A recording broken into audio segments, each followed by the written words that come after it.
الحمد لله رب العالمين، والصلاة والسلام على أشرف الأنبياء والمرسلين وعلى آله وأصحابه أجمعين، وبعد. ذكر الله سبحانه وتعالى في كتابه المؤمنين. Allah subhanahu wa ta'ala ametaja katika kitabu chake juu ya waumini ya kwamba waumini ni wale ambao yadhkuruna Allaha, ni wale wenye kumtaja Allah subhanahu wa ta'ala kwa wingi. Qala Allah subhanahu wa ta'ala, amesema Allah subhanahu wa ta'ala, ya ayyuhalladhina amanu, enyi mlioamini, dhkuru Allaha dhikran kathira, mtajeni Allah kwa wingi. Hapa tunapata kujua ya kuwa wale wenye kumtaja Allah kwa wingi hawa huitwa waumini. Wakadhalika wa as'alu Allah azza wa jalla biismihi alhusna wa sifatihi alula. Sasa wewe kama muumini, jambo bora na jambo zuri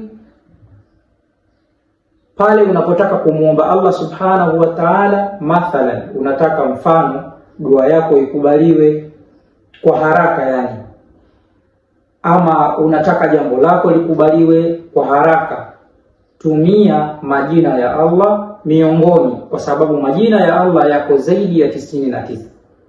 Kwa hivyo muombe Allah kupitia majina yake, kwa sababu kila jina la Allah subhanahu wa ta'ala lina maana yake na pia lina maana kwa yule muombaji.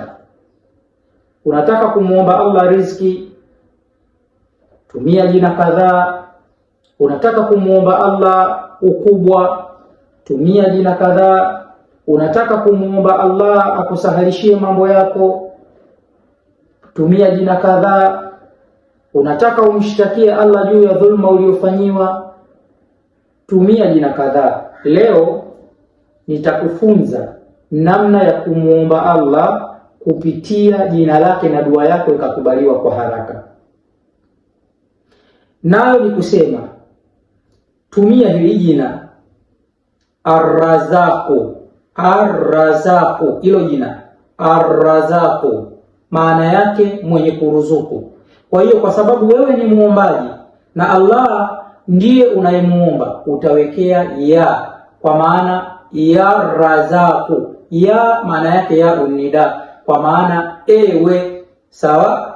Kwa hiyo ukisema ya Razzaq maana yake ewe mwenye kuruzuku, hakika mimi na kuomba.